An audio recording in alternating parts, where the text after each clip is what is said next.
Bir molekülden evrene, bir deney tüpünden hayallere uzanan yolculuğa çıkıyoruz.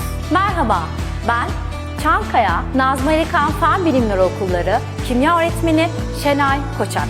Biz sınıflarımızda sadece ders işlemiyoruz. Bilimin merakla başladığına inanıyoruz. Bu yüzden sorular soran, keşfetmeye cesaret eden öğrenciler yetiştiriyoruz. Modern imkanlarımız ve bilim odaklı yaklaşımımızla geleceğin bilim insanlarını, araştırmacılarını, çözüm üreten gençlerini destekliyoruz. Çünkü okulumuzda yalnızca eğitim verilmiyor, bir gelecek inşa ediyoruz. Kimya laboratuvarımızda sadece deneyler yapılmıyor. Bilginin anlamını arayan, merak eden, düşünen bireyler yetişiyor. Her tepkime bir umut, her deney bir adım, her gözlem bilimin ışığına biraz daha yaklaşmak demektir. Herhangi bir sonuç için değil, en iyi sonuç için fen bilimleri.